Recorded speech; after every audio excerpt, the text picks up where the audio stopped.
The Rapid City Rush take to the ice Friday and Saturday at home for the final time this regular season. Eric Berg joins us live from the Rushmore Plaza Civic Center with more. Eric, good morning again. Thanks, Elizabeth. Once again, we're live here on the ice of the Rushmore Plaza Civic Center, joined by a man that really doesn't need any introduction here in Rapid City, the head coach and general manager, Coach Joe Ferras. Coach, when we were talking Olympic hockey in February, we talked about the big ice, the Russian home ice advantage, but one thing that I kind of regret asking is who was going to win, and you got it right. You're 1 for 1, the Canadian men and women, so congratulations on that. But anyways, we got more important hockey to talk about and kind of just wrap up the season in general. You guys came out guns blazing right from the start.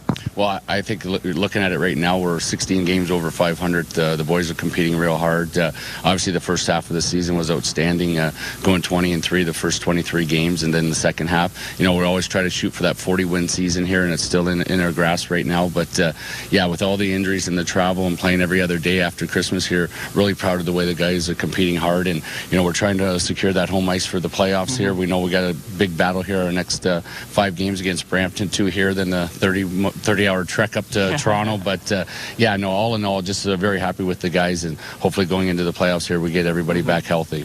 So you wrap it up here at home on Friday and Saturday night. What's it been like playing in front of the banner doesn't lie, the best fans in the CHL? We're spoiled. We're spoiled and we're humbled for sure. I mean, the fans in the community of Rapid City have treated our organization and our players tremendously, and my family included. And we're so spoiled. You're down here at ice level and you see just how big it is. And you know, when this place is packed, it is the loudest place in the league. And these fans are so loyal. That's the best part about it. You definitely know they're cheering for the Rapid City Rush and not our opponents. That's for sure. Yeah, even on a Monday night, you play in a sold-out barn here, and you say it just gets so loud on ice level. How does that, drive your players? Well, it's our 6th player. There's no doubt about our fans that, they get us going here. Sometimes you come out flat, or, the refs make some calls that go against your hockey club there, and our fans get behind us with a big hit, a goal, and, it's every team that comes in here, Eric says, it's the best place to play. So it's a lot of fun, and it's really exciting. And an occasional scrap obviously gets them off their feet, but looking forward to the playoffs now, just a few weeks away.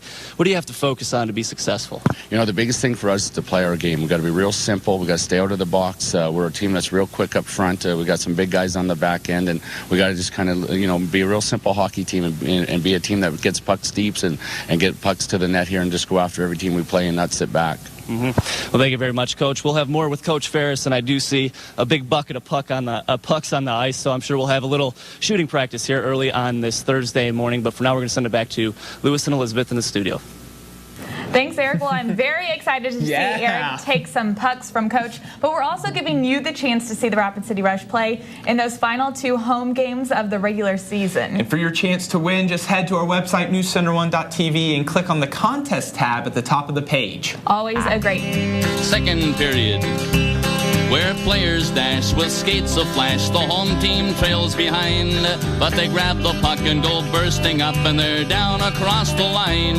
They storm the crease like bumblebees. They travel like a burning flame.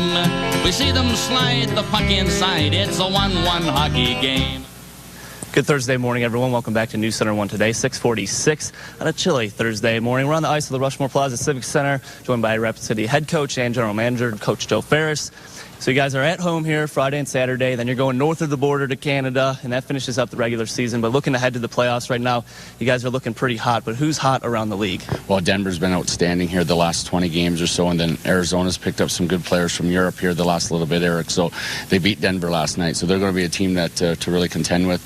Our big goal now is to try to secure home ice here. Hopefully we can get that done this weekend, and you're playing Quad Cities and teams like this that have games in hand, and it's crazy because right now one could be playing 8 and 8 could be knocking off number 1 team, so it's going to be really, really interesting to see how things develop here the last 2 weeks. And obviously you guys are looking good, but it's been a very long, grueling season, long bus trips, just always playing hard on the ice. But you guys are battling a lot of injuries lately, but you are getting some players back just in time for the playoffs. Well, Conrad Reeder, one of our top players, suffered an injury on the road, our last road trip, and he should be ready for the playoffs, so that's going to be a huge addition for us. And we just got other guys that have got little bang-ups and nicks and bruises here that we're trying to rest right now. But yeah, it's going to be a battle. We know that, and hopefully come next week here, once the season ends, everybody gets a clean bill of health for the playoff roster. And obviously in the playoffs, scoring goals is very important, but it usually comes down to, at least in the sport of hockey, to defense and great goaltending, and you guys are pretty solid in both departments. Well, our goaltending's been great all year long. Obviously, Timmy's one of the best in the league there, and yeah, if you don't have good goaltending in the playoffs, you're not going to win. And obviously, playing 5-on-5 hockey, we've been number 1 in the league, and that's going to be a big part of being successful in the playoffs as well. Now, do you have one guy that you're really looking forward to? As he's on a hot streak going into the playoffs. Is there one guy on your ice right now that you think could just really step up? Well, Jesse Schultz's been outstanding for us the last 2 years, and he's a guy that's has won an American League Calder Cup, and he's going to be really relied on in the playoffs there to be a leader on and off the ice and be a go-to guy. That's every situation he's in isn't new to him, so he can really help our young guys out. Now, it's been a long-standing hockey tradition that you tend to grow out the old beard for the playoffs.